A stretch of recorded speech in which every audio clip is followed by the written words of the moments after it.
그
여호와는 너에게 복을 주시기를 원하며 너를 지키시기를 원하시며 여호와는 그 얼굴을 너를 향하여 드사 은혜와 평강 주시기 원하노라.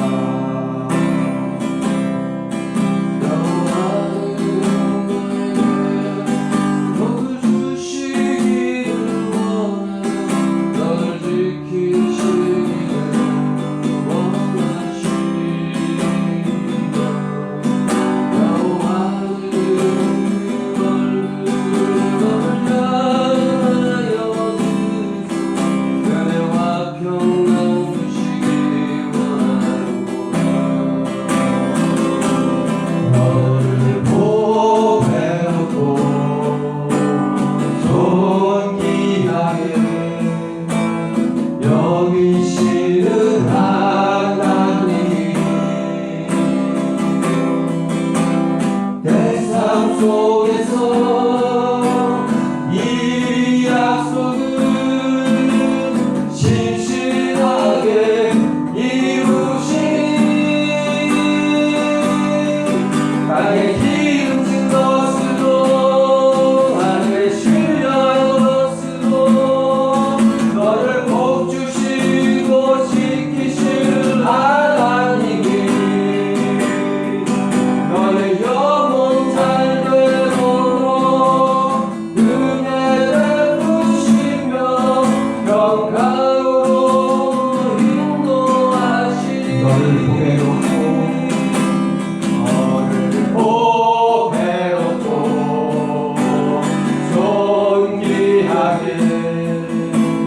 여기시는 하나님이 내 삶 속에서 이 약속을 신실하게 이루시니 땅에 기름진 것으로 하늘에 신령한 것으로 너를 복주시고 지키실 하나님이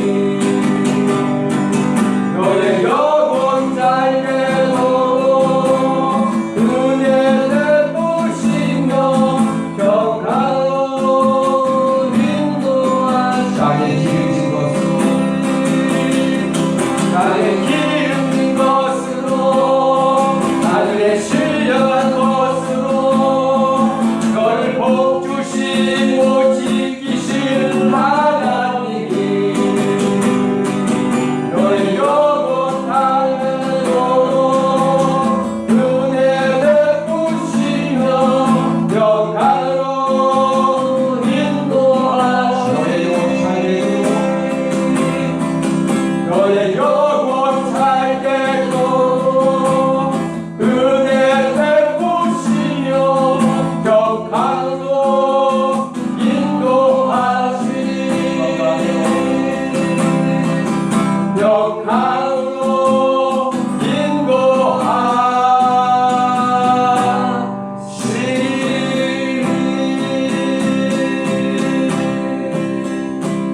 인도하시니 갈릴리 마을 그 숲속에서 주님 그 11 제자 다시 만나시사 마지막 그들에게 말씀하시기를 너희들은 하나도 세상으로 가네 낯서 제자 삼으라 세상 많은 사람들은 세상 모든 영혼인에게 달려나니 낯서 제자 삼으라 나의 길을 가르치라 내가 너희와 항상 함께하리라 지금도 우리 주 찾아오사 어두워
제가 한 가지 물어볼게요. 사도 바울은 이렇게 한 30세 초반부터 시작해서 60세 초반까지, 그러니까 한 30년이죠. 30년 동안 열심히 선교사로서 이제 살았다, 그렇게 말씀드릴 수 있는데, 혹시 그런 생각을 해보셨는지 모르겠는데 몇 년이나 감옥 생활을 했을까요? 사도행전에만 나온 걸로만 쳐도 한 5년은 했어요. 그러니까 보세요. 30년에 5년이면 몇 프로예요? 가이사라에서 저기 지중해 연안에 가이사라가 이제 말하자면 총독이 있었던 그 도시거든요. 그런데 그 도시에서 가이사라 속에서 한 2년 동안을 거기서 연금돼 있었어요. 또 그 다음에 지금 여기 오늘 30절에 보면 얼마 동안을 셋집에 머물렀다고 그러죠? 네, 이태 동안. 그러니까 2년 동안을 가택연금이 된 거죠, 사실은. 그래서 자기 마음대로 활동하지 못하고 꼼짝없이 집에서 묶여서 있었다라고 하는 거죠. 이 28장에 보면 멜리데 섬에서 한 3개월 정도를 떠나지 못했어요. 이렇게 훌륭한 사도 바울, 이런 신앙인도 꼼짝없이 감옥에서 보낸다라고 하는 건 사실 선교하는 입장에서 보면 굉장히 힘든 시간들이었을 것이다 라는 것을 우리가 충분히 상상할 수가 있죠. 자, 그런데 오늘 성경 말씀을 보면 사도 바울의 놀라운 점을 한 가지 분명하게 우리가 알고 넘어가야 돼요. 그것은 뭐냐면 사도 바울은 어디서든지 어느 처지에 있든지 어느 환경에서든지 거기에 주눅이 들지 않았다는 거예요. 어려운 위기들을 뚫고 나갔다. 우리는 종종 어려운 일을 만나면 포기하고 싶어 할 때가 많아요. 하나님 앞에서 믿음을 갖고 살아가면서도 어떤 때는 믿음으로 기도하면서 그 일들을 말하자면 돌파해 나가야 되는데, 그런데 그게 싫은 거예요. 내가 또 이렇게 해야 되나? 그래서 중간에 포기하는 경우들이 사실은 종종 있을 수밖에 없거든요. 네. 그런데 사도 바울은 우리가 사도행전을 쭉 읽어보면 어떤 어려움 속에서도 그 어려움을 하나님의 뜻으로 받아들였어요.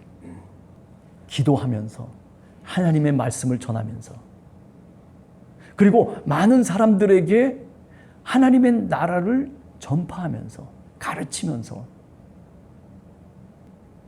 여기 지금 오늘 이 성경 말씀에 보면 제일 마지막에 그 시험과 위험을 극복하고 돌파해 나가는 길을 우리들한테 얘기하고 있어요. 근데 우리들의 생각과는 달라요. 우리들의 방법과는 달라요. 어떻게 해요? 하나님의 나라를 전파하며 주 예수 그리스도에 관한 모든 것을 그 많은 사람들에게 담대하게 거침없이 어느 환경과 어느 처소에 있든지 내가 그것을 전했다는 거예요. 가르쳤다는 거예요.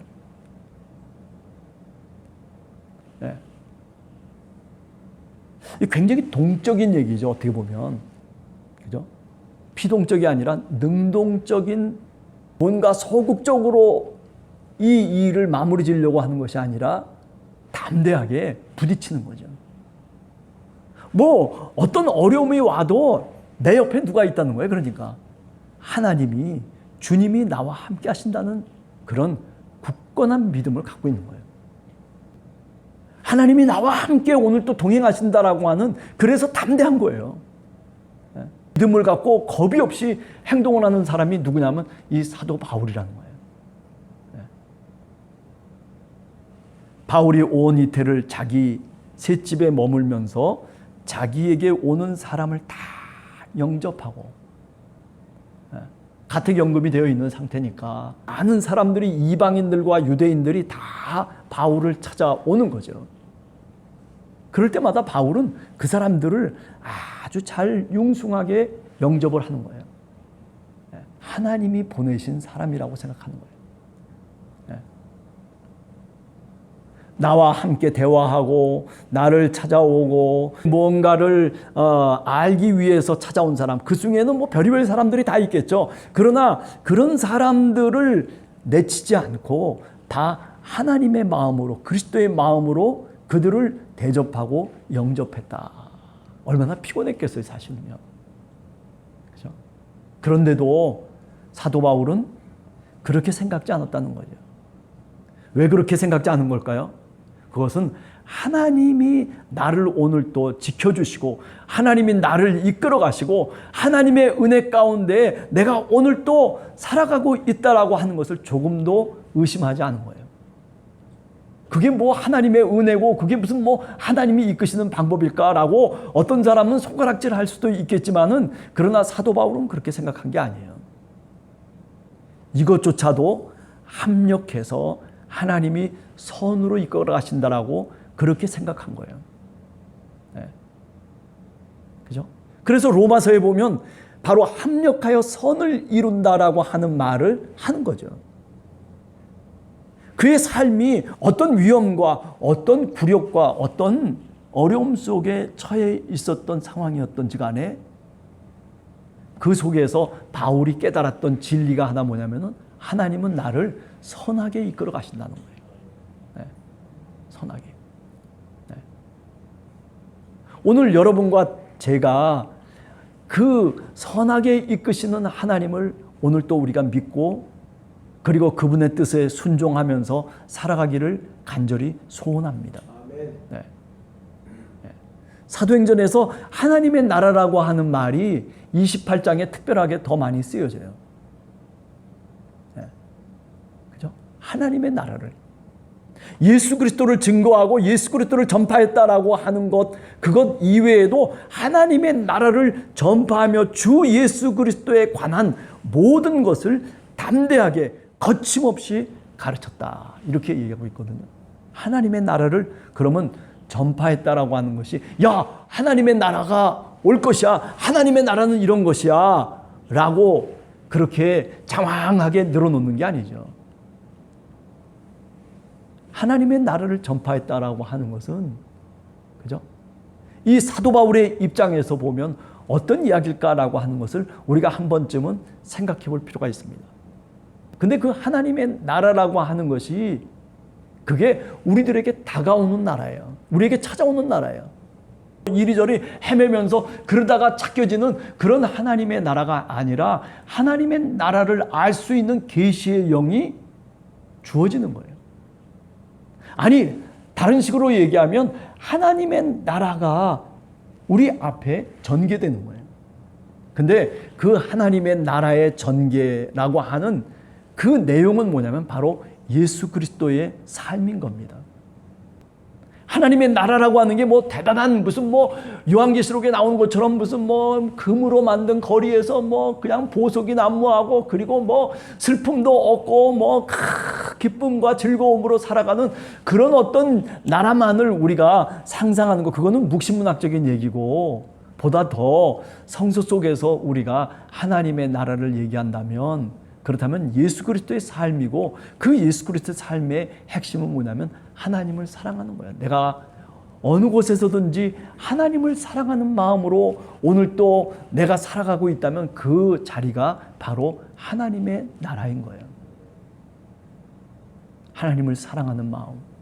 예수 그리스도가 말씀하시고 예수 그리스도가 가르쳐 주시고 예수 그리스도가 품으셨던 그 마음을 갖고 내가 오늘 또 그 사랑하는 마음으로 주님을 바라보면서 주님의 손을 붙잡는 바로 그 모습 자체가 뭐냐면 하나님 나라의 모습이다. 그런 사람들은 바로 이렇게 바울처럼 살아가는 거예요. 하나님의 뜻대로 살려고 발버둥을 치고 수고하고 땀을 흘리고 그리고 무릎을 꿇을 수밖에 없고 주님 앞에 그렇기 때문에 기도하면서 살아가는 사람이라고 얘기할 수 있는 거죠. 내게 어려움이 와도 하나님을 믿기 때문에, 내게 시험이 와도 하나님이 나와 함께 동행하시기 때문에 내가 남들처럼 두려워하지 않고 겁내지 아니하고 그리고 자포자기 아니하고 오히려 그 속에서 다시 힘을 얻는 사람, 고난 속에서 오히려 하나님을 찾고, 고난 속에서 오히려 소망을 갖고, 고난 속에서 오히려 신앙의 지혜를 배우는 사람. 그런 사람이 뭐예요? 바로 하나님의 나라를 살아가는 사람입니다. 그 다음에 또 한 가지 얘기하자면 뭐예요? 하나님을 사랑하고, 그리고 내 이웃을 내 몸과 같이 사랑하라. 하나님의 나라는 어디에 있습니까? 그것은 내 옆에 있는 내 형제의 손을 붙잡아 주는 거예요. 그 사람의 사정을 들어주고, 그 사람을 위해서 기도해 줄 수 있는 사람, 그 사람을 위해서 마음을 쓸 수 있는 사람, 같이 함께 오리를 가자면 심리를 가질 수 있는 사람이 사실은 되어야 되는 거죠. 그런데 어디 그게 쉬운 일이에요? 그죠?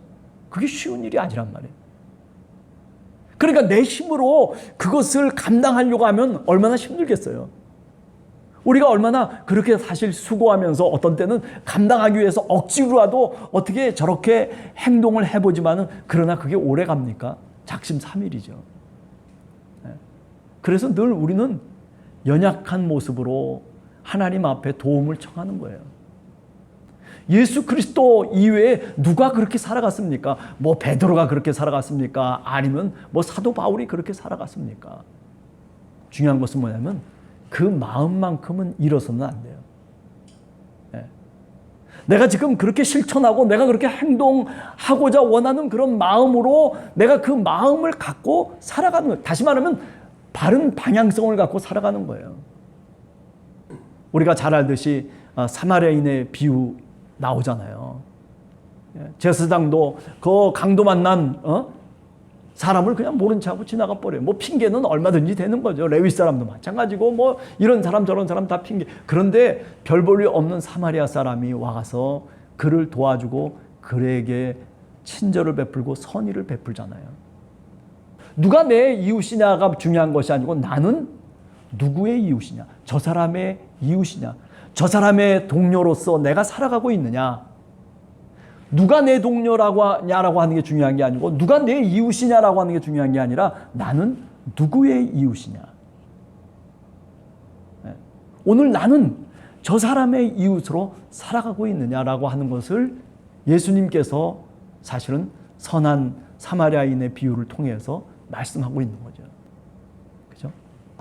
하나님의 나라를 전파했다. 그리고 오는 사람들을 영접하고 그 사람들을 대접했던 이 사도 바울, 감옥에 갇혀 있는 신세임에도 불구하고 자기 자신이 뭐 대단한 인물도 아님에도 불구하고 그런데도 최선을 다하고 있는 이 모습 자체가 뭘 의미하냐면 바로 하나님 나라의 사람이라는 거죠.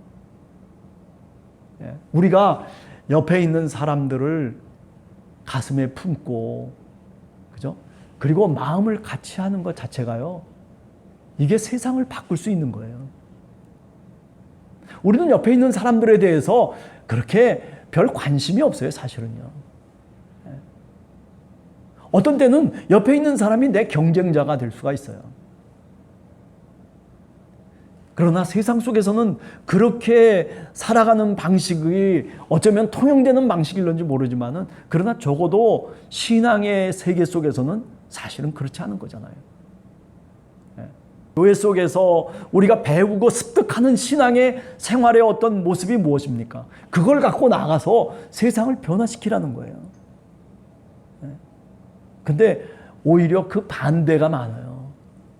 소금의 역할을 감당하고 내가 빛의 역할을 감당해야 되는데, 그런데 오히려 세상 속에 있는 걸 갖고 들어와가지고 그래가지고 교회를 깽판 만드는 거예요.